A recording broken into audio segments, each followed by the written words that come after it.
Hey YouTubers, welcome back. Today I'll be showing how to replace the friction wheel on your Noma or Murray snowblower. Now this little blower is about 10 years old. It's got a Tecumseh 8 horsepower motor on it, and it's a 24-inch cut. Now it's going to be a lot easier to do this job if your blower is standing upright like this. What you want to start by doing is loosening the 4 bolts that hold the cover. There's one here, one there, one here, and one over here. Remember that you don't have to take these bolts off fully. Just loosen them enough and the cover will come off. So these bolts are all 3/8. Just loosen them out like this. Now if you got them loosened out like this, that's enough on each bolt. And don't forget the 2 at the bottom. Now you can just pry the cover out of here.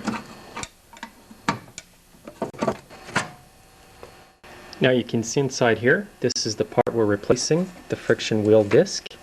And you can see it's pretty flat. What's happening is when you put the drive lever down, it slips down here. I've even looked at it with the cover off, tightened up the cable, and there's still a problem. So what's going on is this is slipping off the disc here. So the next step in this procedure would be to remove both wheels.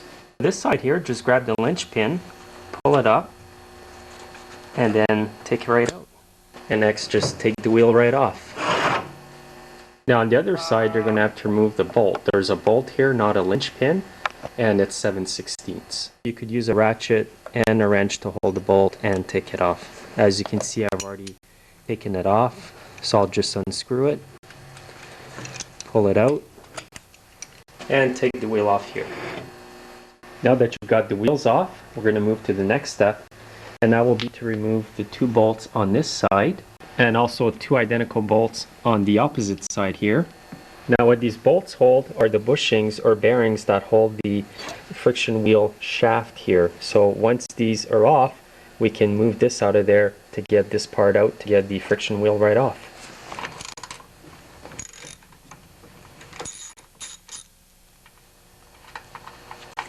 Fairly easy to remove, and they're pretty short as you saw.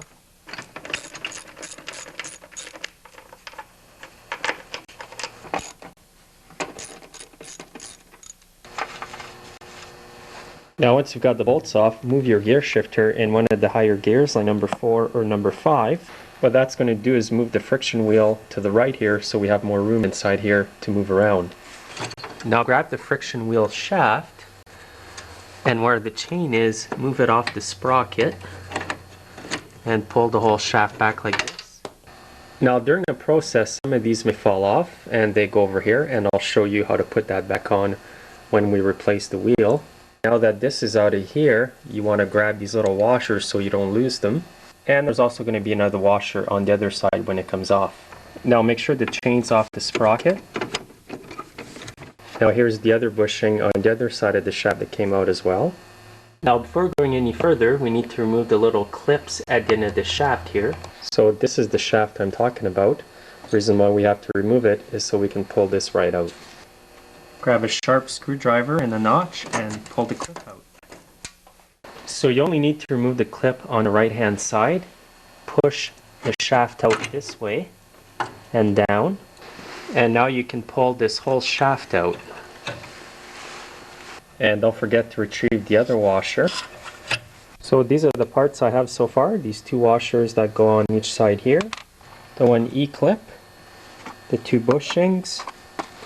And don't forget that there's a washer at each end of the shaft. You don't want to lose those. You may want to remove the 2 washers at the end just so you don't lose them. Put them aside.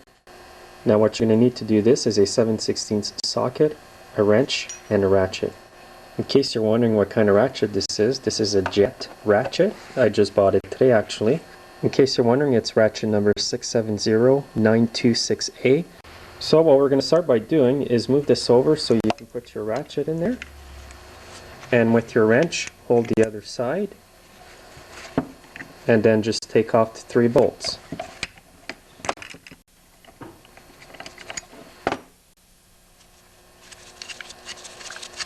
And you'll need to remove all 3 bolts. And remember that the disc, the inner part, points toward this mechanism here. Now the whole disc is going to come off. So here's the old disc. You can see it's pretty flat. Now if I compare the old disc with the new one, I'll just match up the holes here. You can see a lot of difference in the height of the disc. The rubber is a lot higher on the new one. So now you've got the old disc off, you've got a new one, you're ready to put it back on. Remember that this side of the disc goes like this. Now just stick the bolts in.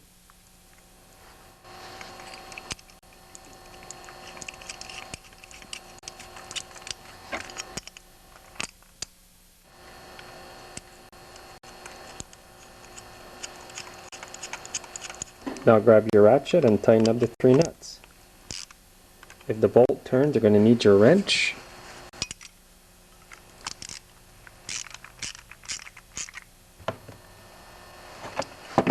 Now when you're working on this part, try to not get any grease at all on the rubber disc here. Now what I'm going to do before I reinstall this is I'm going to put a bit of grease at each end here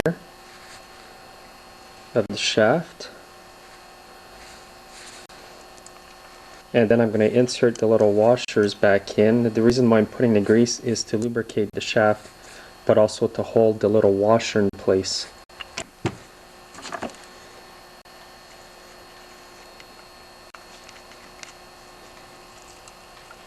So now the washer is going to sit there and not fall off. And I'm going to do the same for these washers. It's not a guarantee that it won't fall off, but at least it's going to help. So I got some grease, and make sure that grease does not get on the friction wheel. Just a tad, you don't need much grease there.